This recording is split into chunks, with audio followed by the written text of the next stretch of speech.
melanjutkan kajian kita masuk kepada bab Fadlil Masyi lil Masajid,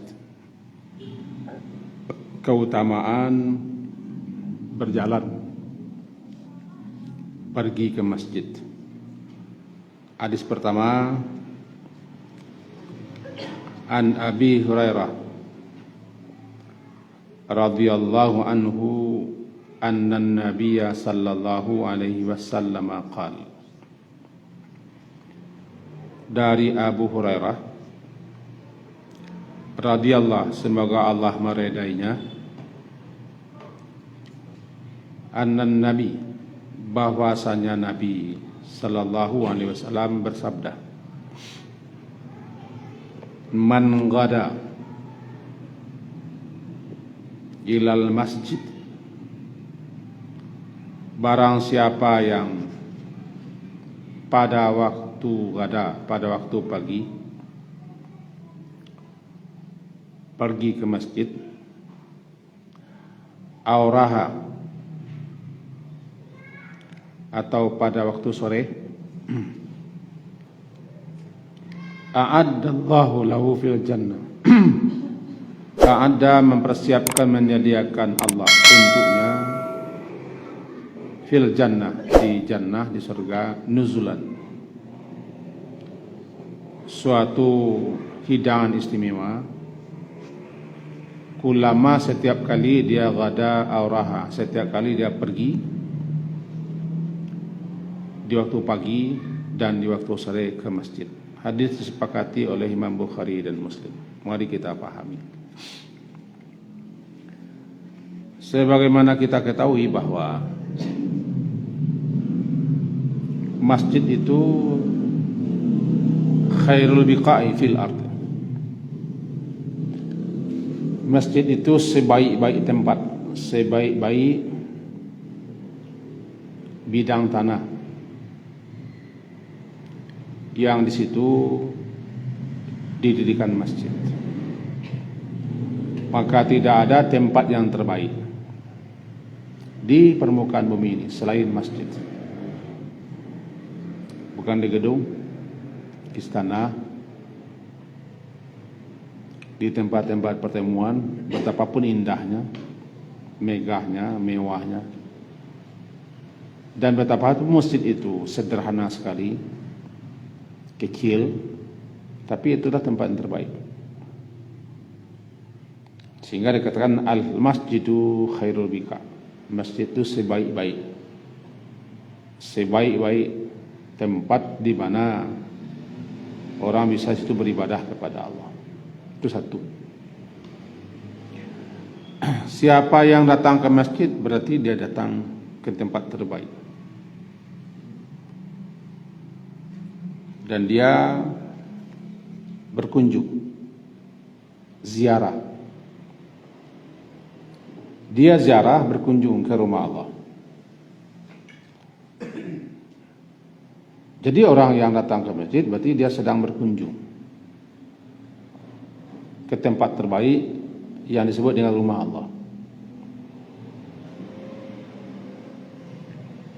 Di muka bumi ini, masjid itu disebut dengan Baitullah.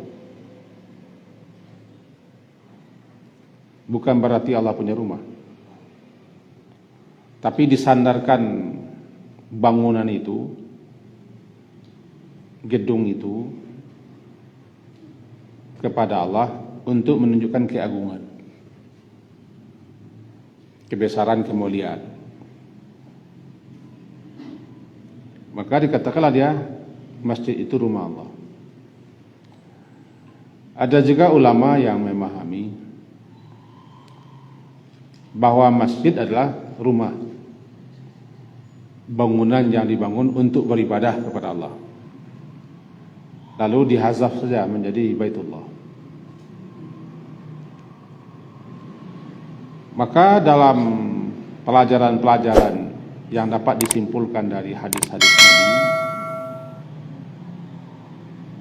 ke masjid tidak sama dengan ke gedung. Ke masjid ada adab-adab khusus yang harus diketahui oleh siapapun yang datang ke masjid. Semenjak adab berjalan ke masjid, adab masuk masjid, adab berada dalam masjid, adab ketika mendengarkan azan, adab ketika berjamaah, adab berzikir, adab berdoa selama di masjid, itu adab-adab. Dan ini barangkali tidak semua orang mempelajari dan mengetahuinya. Nah, dalam hadis ini disebutkan bahwa man gada, yang dikatakan gada itulah dhahaba awalan nahar, pergi berangkat di awal siang, pagi, namanya berpagi-pagi. Jadi gada pergi berangkat di awal siang, pagi-pagi buta. Kalau disadarkan ke masjid berarti dia pergi pagi-pagi sekali, berangkat menuju masjid untuk salat subuh. Namanya gada. Dan salat subuh namanya salat gada. Salat gada, salat pagi. Au raha, raha. Apa itu raha?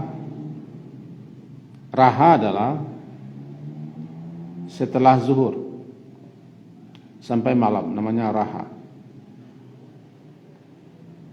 Jadi berangkat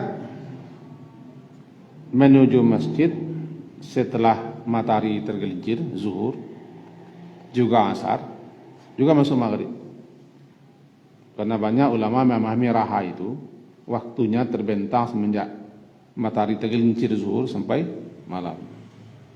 Maka siapa yang berangkat menuju masjid di waktu sore, di waktu petang, kalau pagi kan nggak ada, sore petang raha. Untuk apa? Ya untuk ke masjid. Kalau pagi-pagi subuh, sore masuk zuhur. Ada juga ulama mengatakan zuhur tidak masuk, asar, maghrib. Maka siapa yang rutin setiap hari mendawamkan, merutinkan, membiasakan pagi sekali menuju masjid, lebih-lebih berjalan kaki ketika gelap gulita. Dan juga siapa yang mendawamkan, membiasakan, merutinkan berangkat ke masjid untuk menunaikan salat asar atau maghrib atau masuk zuhur. Dipilih dua salat itu bukan hanya dua salat, tapi dua salat itu mewakili. Karena orang berpagi-pagi sekali, tidak semua pulang pula berangkat ke masjid. Kita yang sudah terbiasa bangun pagi, syukuri. Karena pagi itu tidak berat perjuangannya, sangat berat. Di kita barangkali karena kita dapat karunia Allah, sehingga mudah, tidak sulit kita bangun subuh. Semua orang jaga bangun di subuh, tapi tidak semua orang datang ke masjid. Ini kita yang sudah diberi oleh Allah kekuatan, kemauan itu, syukuri. Bukan hanya pagi, jam 3 malah ada orang sudah bangun, tapi bukan ke masjid. Jadi subuh dan sore, khusus salat asar, diperingatkan kita, hafizu ala salawati wassalatil usta, pelihara jaga semua salat dan pelihara jaga salat usta, salat asar. Ini memaknai kata para ulama-ulama kita bahwa siapa yang rutin pagi, sore, siang, malam berangkat ke masjid untuk salat berjamaah dan salat Jumat. Maka kullama setiap kali dia berpagi-pagi, subuh dan sore hari, datang ke masjid melaksanakan salat jamaah, setiap kali dia datang dan pulang pergi, setiap kali itu pula Allah mempersiapkan, Allah menyediakan untuknya nuzul. Nuzul adalah sesuatu yang dipersiapkan untuk tamu-tamu istimewa, tamu-tamu terhormat, tamu-tamu yang mulia. Kemudian datang dia disuguhkan, namanya nuzul. Jangan panjangkan kalau nuzul itu turun mana. Bukan nuzul, tapi nuzul. Nuzul sesuatu yang dipersiapkan untuk menyambut kedatangan tamu. Tamunya bukan tamu biasa, tamu istimewa, tamu agung, tamu yang dihormati, yang dimuliakan. Lalu datang dia dikasih apa yang kita persiapkan, nuzul. Nuzul dalam ayat nuzulam min ghafurir rahim. Fala ta'lamu nafsum ma ukhfiya lahum min qurrati a'yun jazaa'an bima. Nanti semua ayat, afaman kana mu'minan kaman kana fasikan la yastaun amal ladina amanu wa amilus salihati. Apa lagi?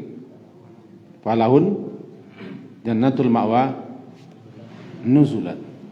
Nuzul, suguhan, hidangan.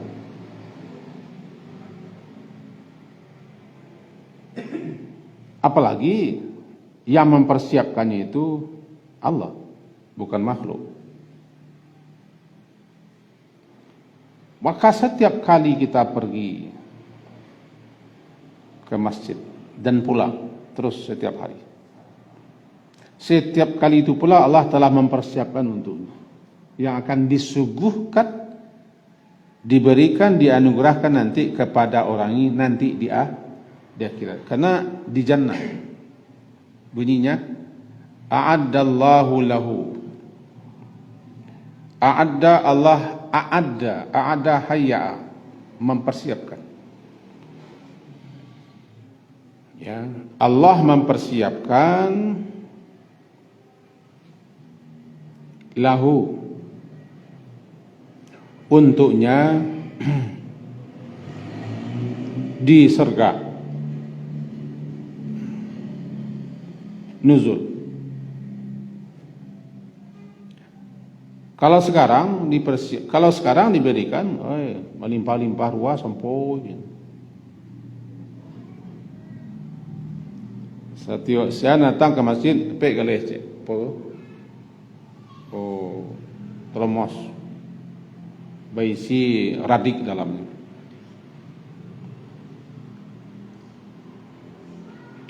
Atau HP, disiapkan hadiah, maka siapa datang kasih. Nggak usah kasih pengumuman, orang sudah antri. Tidak, yang nuzul itu nanti di akhirat.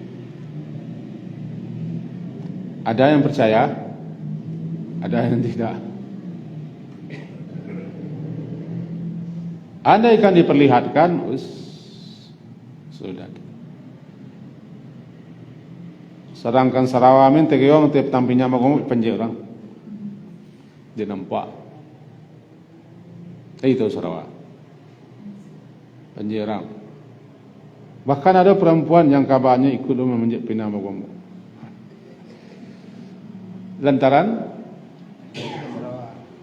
Lantaran dinampakkan apa yang dipersiapkan untuknya jika dia sampai ke atas.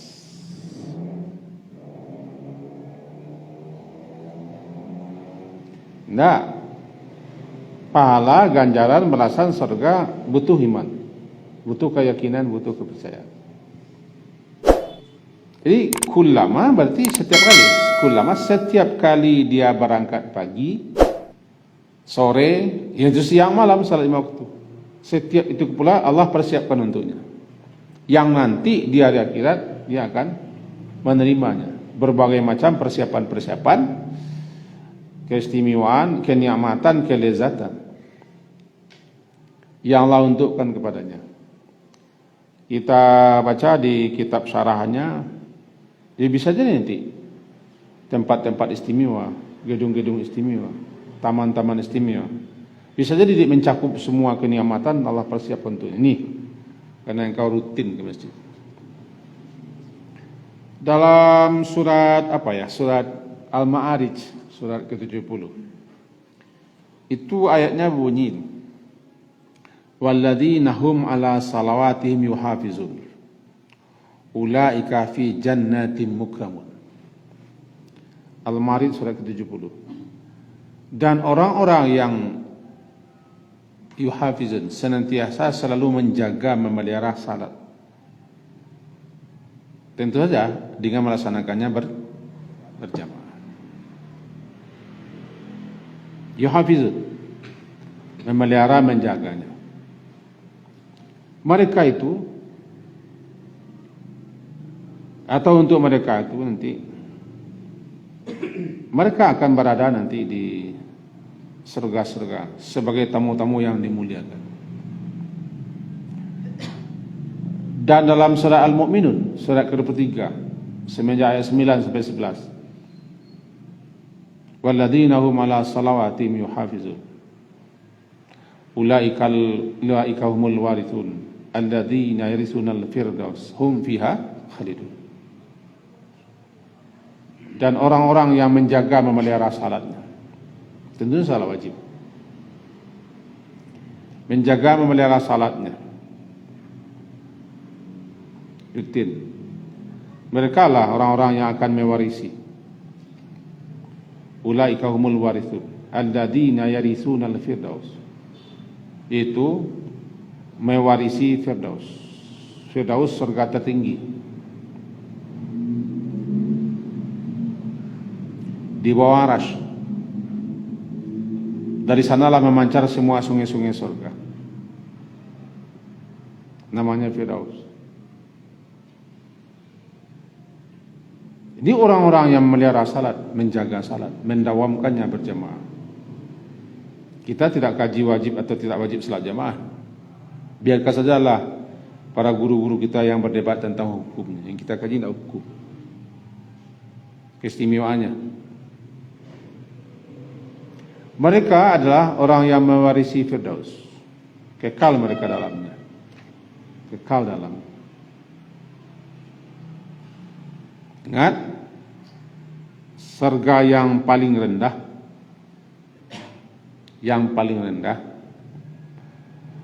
ditempati dan dihuni oleh orang yang terakhir keluar dari neraka. Orang yang terakhir keluar dari neraka itu adalah orang yang punya keimanan sebesar biji zarah. Hanya itu imannya, beramal tidak, kewajiban dilaksanakan, pinjam pun masih punya iman. Itu yang menyelamatkannya daripada kekekalan neraka. Atas syafaat nanti, dialah yang keluar terakhir kali. Kemudian untuknya Allah berikan 10 kali lipat kenikmatan raja-raja duniawi. Dia disuruh berkhayal, terus berkhayal, terus berangan, apa yang ingin kau minta, terus. Sampai dia menuduh Allah, engkau memperolok-olokku ya Allah. Itu teruslah berkhayal, ditambah 10 kali lipat. Untuk apa? Orang yang terakhir keluar dari neraka, terakhir masuk surga, dikasih kenikmatan sejauh bagaimana dia mengkhayal,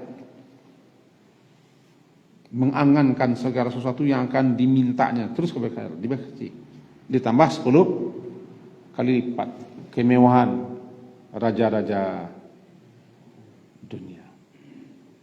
Itu melah. Itu salah. Nah. Itu mau kunci suruh. Kalau itu bagaimana kalau Firdaus? Bagaimana kalau Firdaus?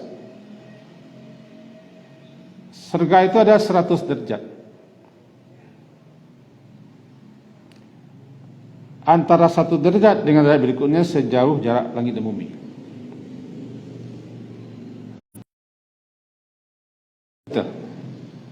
Derajat. Sehingga orang yang di bawah jika melihat tingkat di atas seperti melihat bintang. Bukan sebesar bintang, tapi situ jauhnya. Nampak jelas daripada tingkatan di bawah. Bagaimana keindahan, pesonanya, kenikmatannya, menjaga salatnya. Orang walladzina hum ala salawatihim yuhafizun itu maknanya selalu menjaga salatnya. Pagi sore dia datang ke masjid. Gada dan raha dia ke masjid. Tidak ada niat, tidak ada maksud, tidak ada tujuan lain, memang untuk salat dia.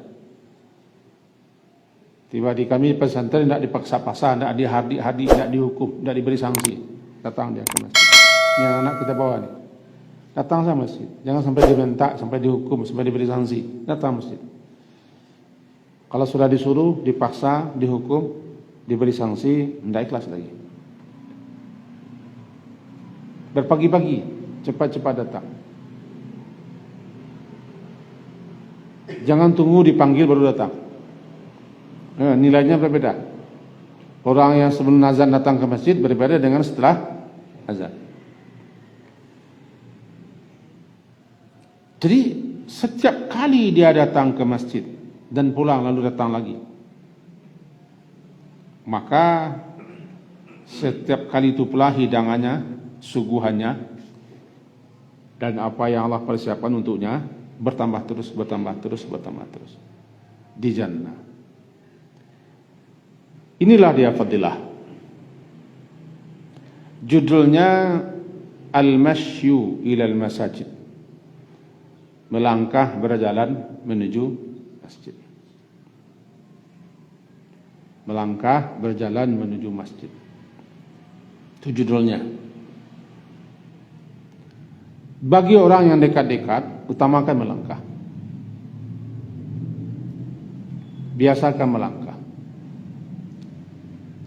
Karena jejak-jejak langkah itu ditulis dan dicatat.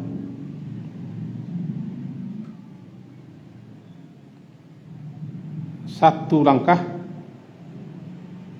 menghapus dosa, menambah pahala, menaikkan derajat, dan dicatat orang yang salat. Bagi kita yang dekat-dekat ke masjid, ke musala, biasakan melangkah. Jangan biasakan pakai kendaraan. Jadi kalau pakai kendaraan tidak sah. Kaji kita bukan tidak sampai tidak sah. Nikmati melangkah, saksi-saksi.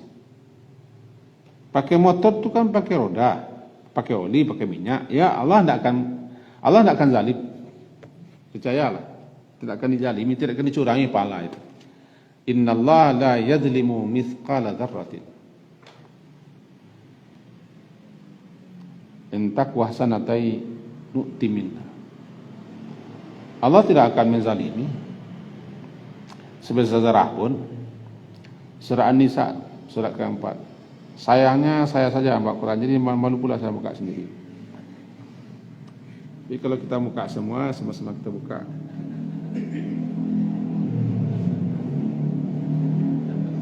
An-Nisa, surat keempat.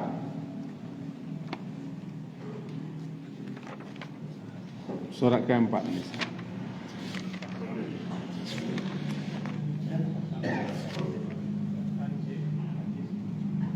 Ayat 40. Ayat 40. Halaman 85. Innallaha la yazlimu mithqala dzarrah wa in taku hasanatan yudha'ifha wa yu'ti min ladunhu ajran 'azima. Halaman 85 baris keempat dari atas, ayat 40. Sesungguhnya Allah la yazlim, Dia tidak akan menzalimi.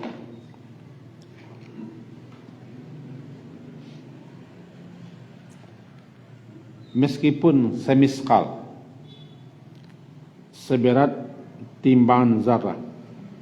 Zarah itu ukuran terkecil.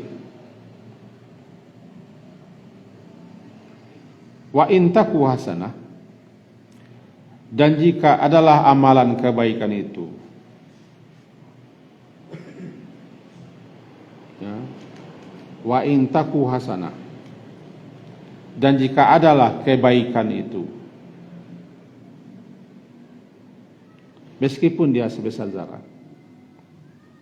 yudha'ifha, Allah akan melipat gandakan. Yudha'ifha, melipat gandakannya, balasannya. Wa yu'ti min ladunhu ajran 'azima, dan Allah akan mendatangkan, akan memberikan kepadanya langsung daripada sisinya ajran 'azima, ganjaran yang sangat besar. Ini kita jadikan dalil. Apa yang dimaksud sesungguhnya Allah tidak akan menzalimi, tidak akan mencurangi, tidak akan merugikan. Bagaimana bentuknya? Jika seseorang itu melakukan kejelekan, balasannya tidak akan ditambah. Dia akan mendapat balasan sesuai dengan kejelekan dan keburukannya.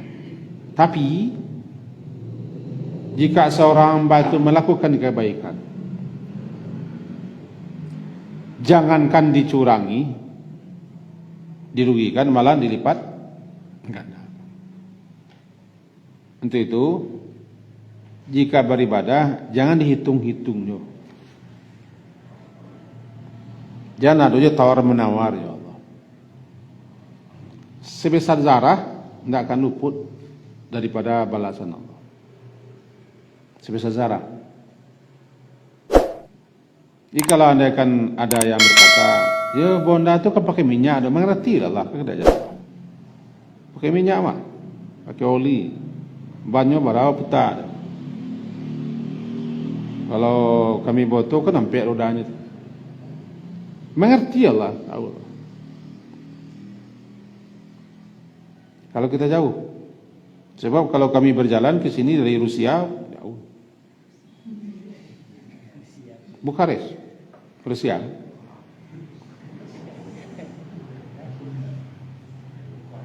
Bukares jauh, Rusia. Bila ke sembahyang maghrib ni.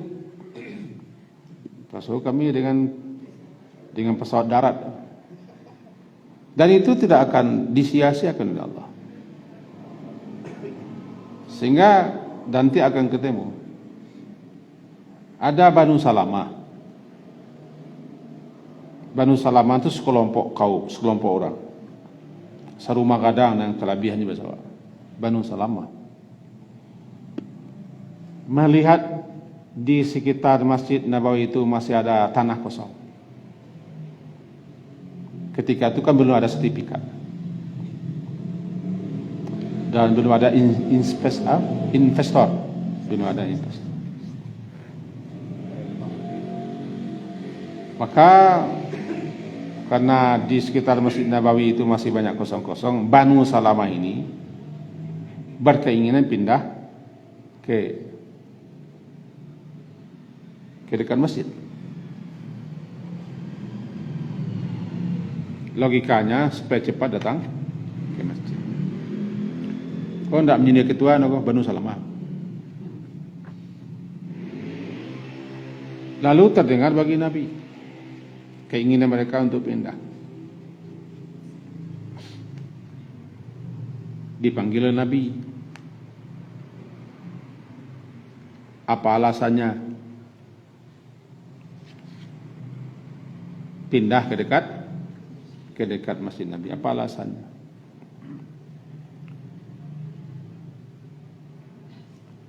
Kata mereka supaya dekat ke masjid. Cepat datang. Ucapan Nabi, tetap sajalah di kampung kalian itu. Langkah-langkah kaki kalian dicatat dan itu. Wa naktubu ma qaddamu wa atharahum, surah Yasin. Dan akan ditulis, akan dicatat ma qaddamu, apa yang telah mereka kerjakan. Wa atharahum, dan jejak-jejak langkah kaki mereka, termasuk bekas-bekas peninggalan mereka, semuanya dicatat, dihimpun, dikumpulkan, disimpan di Lauh Mahfuz. Tidak ada yang luput. Surah Yasin kan? Inna nahnu nuhil mauta wa naktubu ma qaddamu wa atharahum wa kulla syai'in ahsaynahu fi imamin mubin. Jadi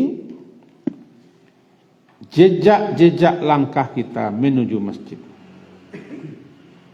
dicatat. Ditambah lagi kalau orang ini dia yang paling awal-awal masuk masjid, namanya ghada. Di sore hari dia pula yang cepat-cepat datang ke masjid setiap hari. Maka setiap kali itu pula Allah persiapkan untuknya hidayah istimewa, dan langkah-langkah kakinya dicatat sebagai langkah-langkah kaki menaikkan derajat, menambah pahala, menghapuskan dosa-dosa. Kalau ada orang yang tidak tenang berada di masjid, tidak nyaman dia, bukan masjidnya yang salah, bukan surau dan musalahnya yang salah, barangkali niatnya tidak benar, atau keimanannya masih tipis. Tempat yang paling teduh, yang paling sejuk, yang paling nyaman, yang paling menenteramkan masjid. Masjid. Kita masuk masjid itu kan membaca doa. Allah maftahli abu-abu rahmati. Kan rahmat diminta. Tempat rahmat bercucuran.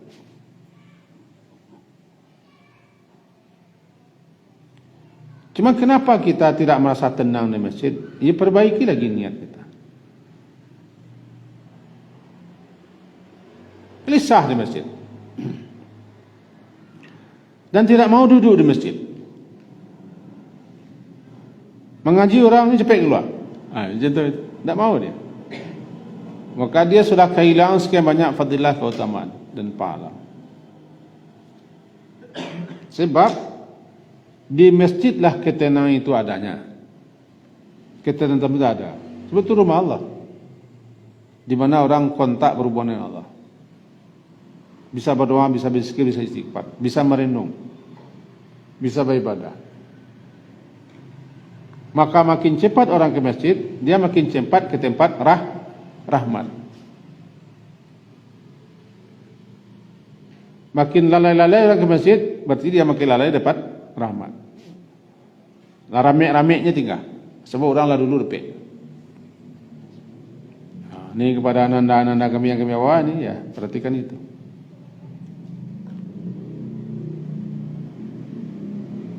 Jadi nuzul yang Allah sediakan, hidangan yang Allah sediakan itu, lantaran apa? Lantaran pergi dan pulang dari masjid. Itu hanya disuguhkan,